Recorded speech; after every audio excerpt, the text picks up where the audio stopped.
और बहुत तेज़ बारिश शुरू हो जाती है।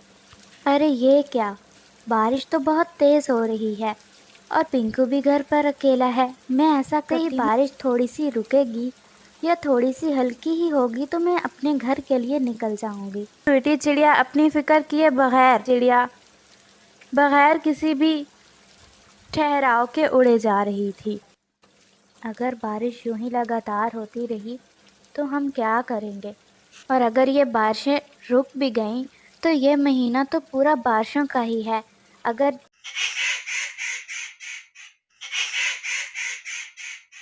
दूर किसी जंगल में एक स्वीटी चिड़िया रहा करती थी।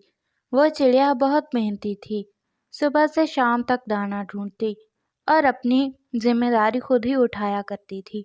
स्वीटी चिड़िया का एक बेटा था जिसका नाम पिंकू था।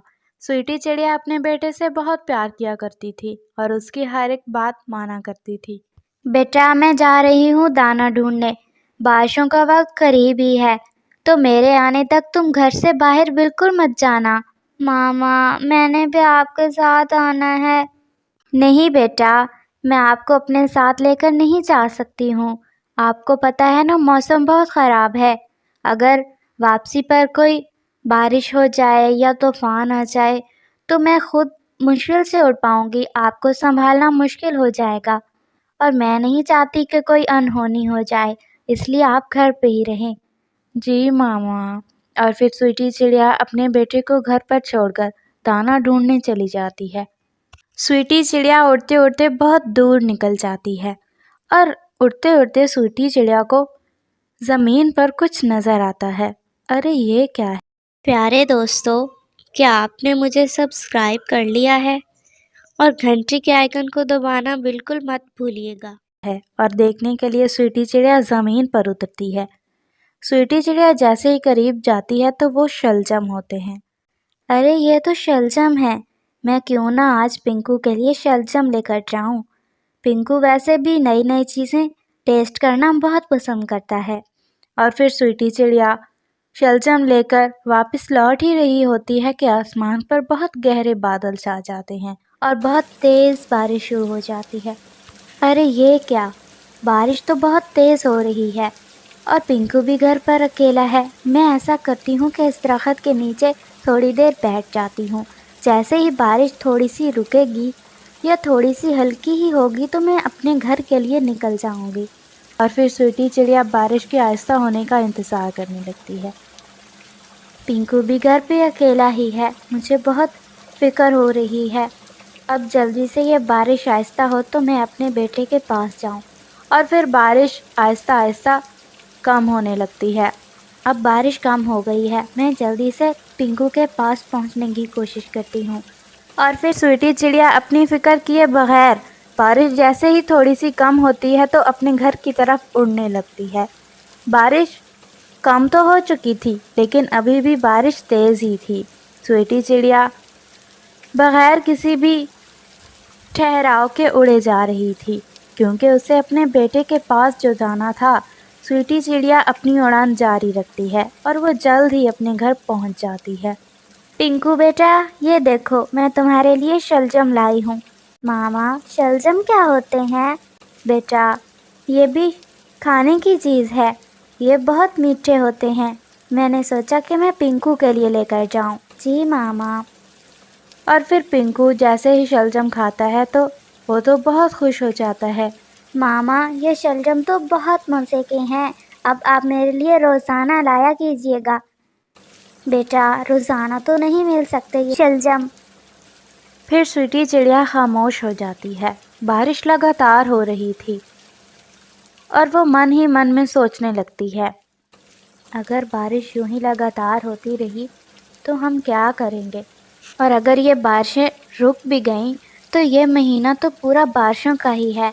अगर जो बारिश हो रही है रुक गई तो 2-3 दिन बाद बारिश फिर से होने लग जाएगी और इस हालात में दाना ढूंढना मुश्किल हो जाएगा। मैं ऐसा करूँगी कि मैं कालू कौवे के साथ मिलकर शलजम की फसल उगा लूँगी और फिर हमें बारिशों में कोई परेशानी नहीं होगी क्योंकि शलजम तो बहुत जल्दी जल्दी बड़े हो जाते हैं। फिर क्या था, अगले ही दिन बारिश रुक जाती है और स्वीटी चिड़िया सीधा कालू कौवे के पास जाती है। अरे चिड़िया आपी, आप कैसे आना हुआ? हाँ कौवे भैया, दरअसल मैं कल लाई थी शलजम तो पिंकू को बहुत पसंद आए। और आपको तो पता है कि ये बारिशों का मौसम है, तो मैं सोच रही हूँ कि क्यों ना मैं बारिशों के मौसम में शलजम उगा लूं। आपको तो पता है कि शलजम कितनी जल्दी उग जाते हैं। हाँ हाँ चिड़िया आपी, मैं भी आपके साथ हेल्प करवाऊंगा। ठीक है कौवे भैया, फिर हम दोनों मिलकर उगा लेंगे और जो हमें शलजम बरामद होंगे हम दोनों बराबर हिस्सों में तकसीम कर लेंगे। ठीक। ठीक है चिड़िया आपी। और फिर कालू कौवा और स्वीटी चिड़िया मिलकर फसल की तैयारी शुरू करते हैं। अगले ही दिन कालू कौवा चिड़िया के पास आता है। चिड़िया दीदी चलें, हमने आज शलजम की फसल उगाने जाना है। हाँ हाँ कौवे भैया, चले चलते हैं। फिर क्या था, स्वीटी चिड़िया और कालू कौवा मिलकर भरपूर मेहनत करते हैं। कालू कौवा जमीन को अपने सख्त पंजों से खोदता है और स्वीटी चिड़िया शलजम के बीज जमीन में दबाकर ऊपर से पानी डाल देती है। और ऐसे ही वो सुबह से शाम तक जमीन में शलजम का बीज बो लेते हैं और फिर शाम को वो अपने अपने घरों को वापस लौट जाते हैं। अगले ही दिन स्वीटी चिड़िया कालू कौवे के पास आती है। कौवे भैया, आज फिर से हमें जाना होगा, ये देखने के बीज कहीं बाहर तो नहीं निकला बारिश के पानी से। हाँ हाँ ठीक है चिड़िया आपी। और फिर कालू कौवा और स्वीटी चिड़िया फिर से फसल वाली जगह पर जाते हैं और अच्छे से देखभाल करके आते हैं। ठीक है कौवे भैया, अब हमने कल जाना होगा और पौधों के साथ जो इजाफी पौधे निकलेंगे उन्हें उखेड़कर बाहर निकालना होगा। जी ठीक। ठीक है चिड़िया आपी। और फिर कालू कौवा और स्वीटी चिड़िया दूसरे दिन फसल वाली जगह पर जाते हैं और पौधों के साथ जो इजाफी पौधे होते हैं उन्हें निकालकर बाहर फेंक देते हैं। वक्त ऐसे ही गुजरता रहा और स्वीटी चिड़िया और कालू कौवे ने मिलकर भरपूर मेहनत की। स्वीटी चिड़िया अगले ही दिन कालू कौवे के पास जाती है। कौवे भैया, अब हमारी फसल पककर बड़ी हो गई है, अब हमें चंद दिनों के बाद ही कटाई शुरू करनी होगी। ठीक है चिड़िया आपी, जब कटाई करनी हो तो मुझे बताइएगा, क्योंकि आप तो ऐसे काम करती रहती हैं, लेकिन मेरा तो कोई तजर्बा नहीं।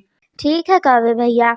और फिर कुछ दिनों के बाद ही स्वीटी चिड़िया और कालू कौवा मिलकर फसल वाली जगह पर देखते हैं कि फसल तैयार होती है, तो वो दोनों मिलकर कटाई करना शुरू कर देते हैं।